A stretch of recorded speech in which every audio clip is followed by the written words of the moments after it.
exploitation film from a person that reviews Christian movies, so I figured it'd be appropriate if a Christian YouTuber tried doing a video about this exploitation movie. Before we even start this, I just want to make it clear that I only wanted to review this movie because no one else has reviewed it. Everyone always goes for the Channel Awesome movies or the Angry Video Game Nerd movie. So I wanted to be at least one of the very few people that reviewed the Cinema Snob movie.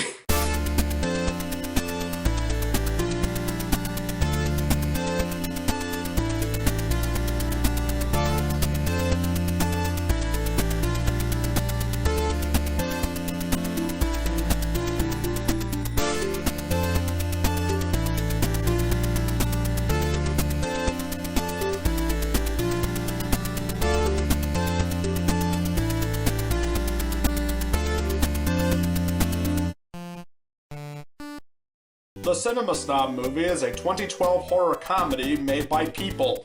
On a budget of $16,000, it follows two low-budget filmmakers trying to get permits so they can make an exploitation film. So one of them creates an alter ego to infiltrate a local film lobby so they can obtain those permits. And then a string of murders happen to those in the commission. From the writer of Midnight Heat, Cheap, Paranoia, and something called H-Words with a Heart of Gold, and directed by a guy who was the second unit director of Sharknado and... Huh? What?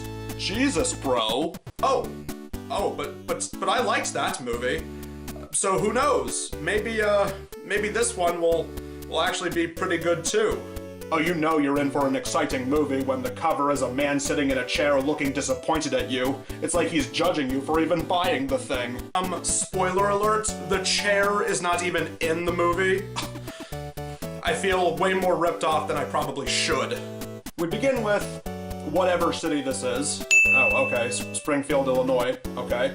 As we see this bush baby hobo golem, our main character named Craig, trying to pitch one of his movie ideas to a film producer. You know, as you do. It often happens in the streets of Springfield, Illinois. Tell me what you do.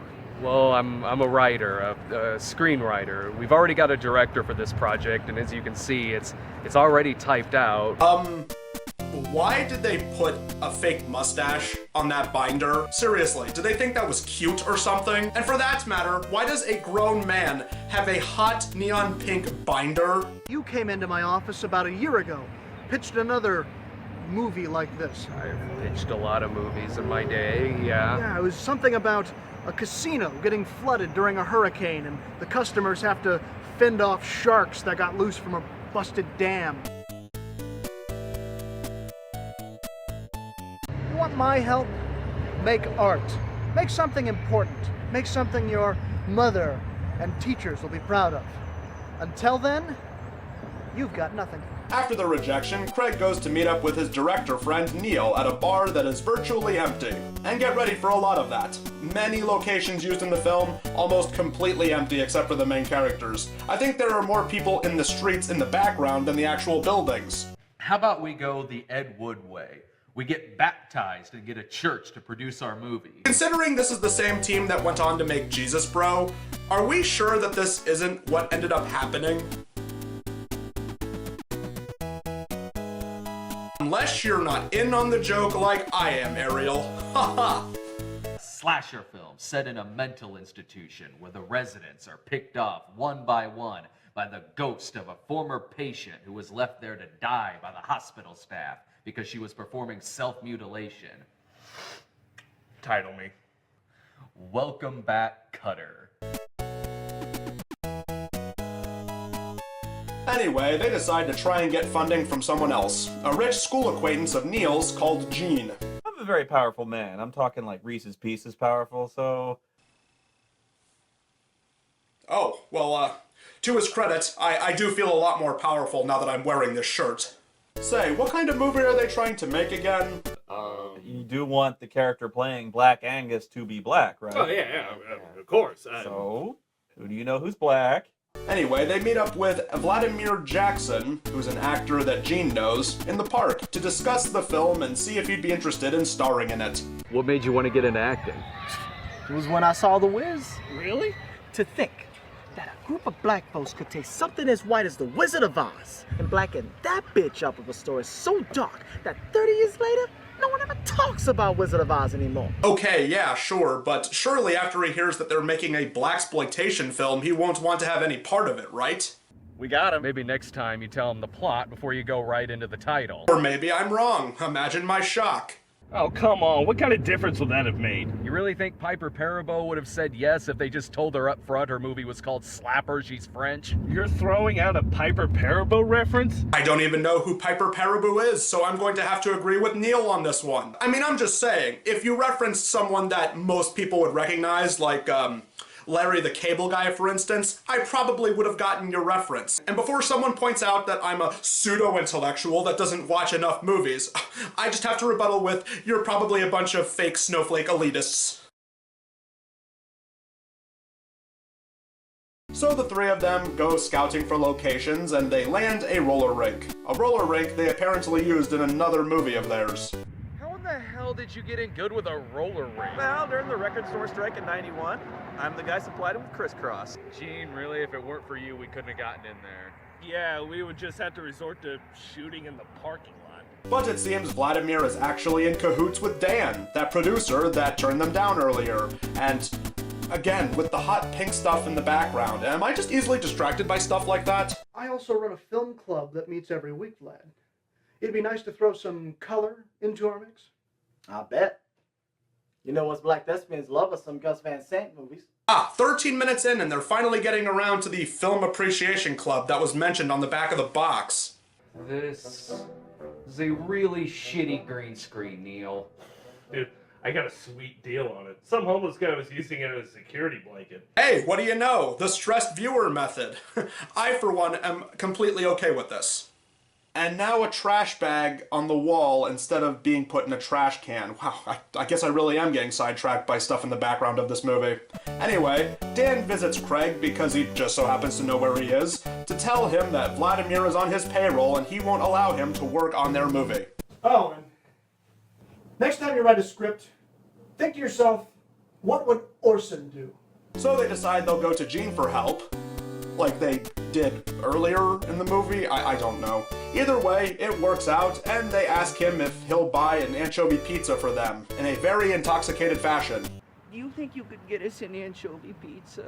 So you guys come to me, ask me to fund your exploitation movie, and when you get turned down by the film commission, you ask the richest man in town to help you get a pizza with slimy fish on it. I guess, if anything, it's still better than eating pizza with pineapple and Canadian bacon on it. I am fairly convinced they put this scene in the movie so they could do a food testing mukbang video and get away with it. That, or they just really wanted to try anchovy pizza for the first time.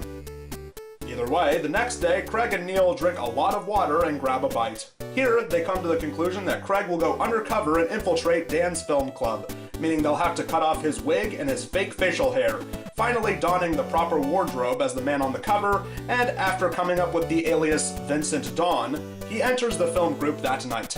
And what better night to join than on Being John Malkovich night? What?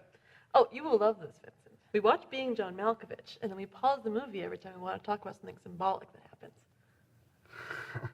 So this meeting could go all night then. What a complete waste of time. A bunch of snobby, pseudo-intellectual elitists getting together and talking about film and analyzing cinema.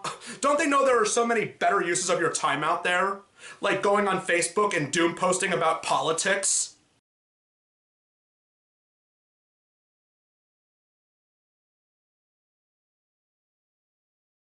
It seems that he has to pick the next movie that they're going to watch, and he decides to show off some movie I've never heard of called Sallow. I'm assuming it's very terrible and graphic, going by their reactions. Obviously, they're disgusted to no end, and of course, being a bunch of film snobs, they give it uproaring applause. But he manages to befriend a woman in the council named Nancy, who just so happens to be fed up with the level of pretension there just like he is. Clearly what I'm about to say is going to shock you, audience. It turns out that Nancy is actually Dan's wife. Hey! Vincent, I see you've met my wife. Yeah, I guess I have. But things start to go off the rails as one of the club members, played by the Rickhead himself, gets murdered that night. It's addressed at the next meeting, and some detectives are brought in to look into potential suspects. And since Craig is their newest member, they immediately look to him. You're on the list. What list? The film committee list, jackass. Yeah, your president gave us the member list. Hey Vince, need a ride? Good lord, yes I do. Good luck with the investigation. Yeah, we'll keep in touch. The two of them head to a bar and begin to fall for one another. While all that's going on, we see one of the committee members is, oh, that's just wrong. That's all kinds of wrong. The scene ends with him getting killed by the killer, who shoves a flip phone into his eye. Looks like Jerky Boy there was jacking it in the bushes. And then he had a tussle with someone. Yeah, some folks don't like it when people talk on their cell phones in public. The next meeting addresses the latest death in their committee as they question his wife. Before you go around thinking that she's the killer, she isn't. The next time we see her is also the last, and she's apparently vacationing in front of that green sheet from earlier. After the detectives try shaking down Craig, Nancy comes and picks him up, as they discuss possibly solving the case all on their own. Me, you, Sandra, Dan, Candy, and this guy and this guy. Looks like you've already been hard at work at this. They start with the one member of the group they know very little about, and all they get out of him is his fetishes. I like watching black and white art films where people have sex with Jesus.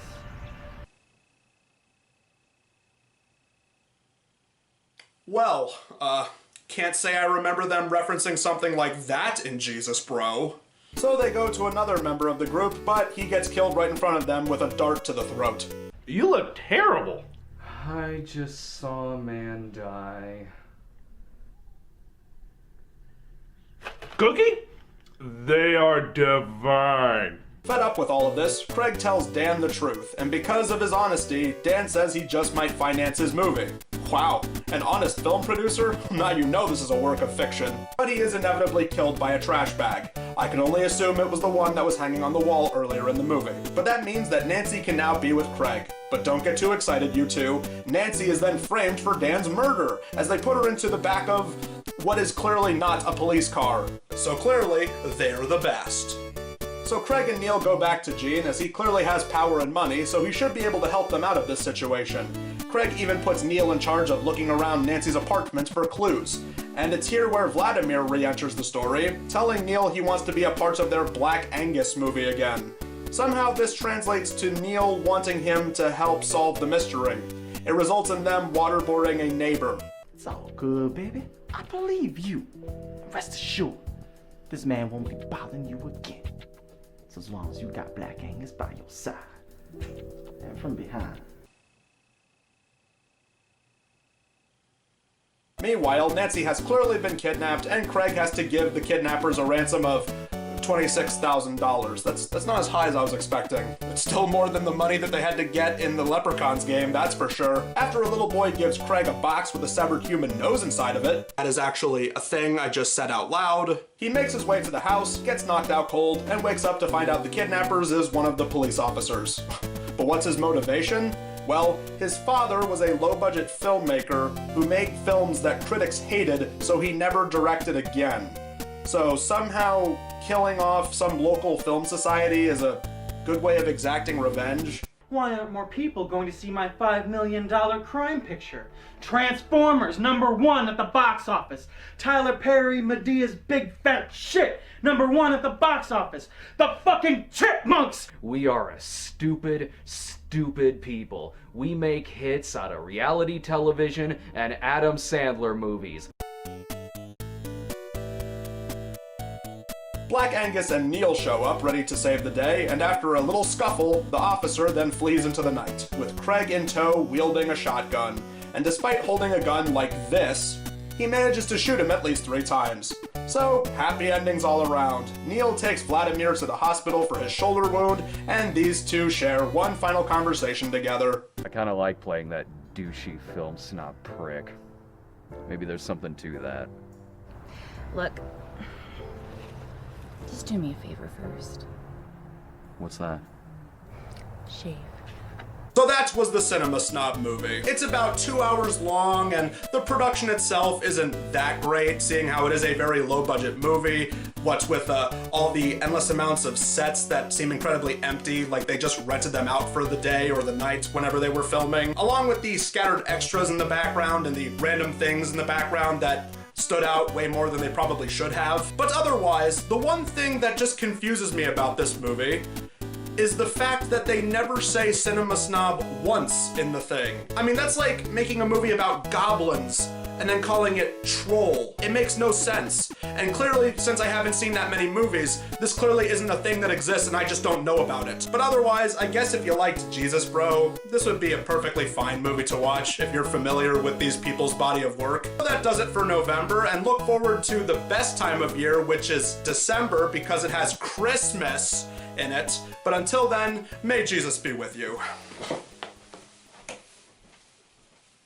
Sometimes I do get Domino's. I do like Domino's. They're spinach feta bread, definitely.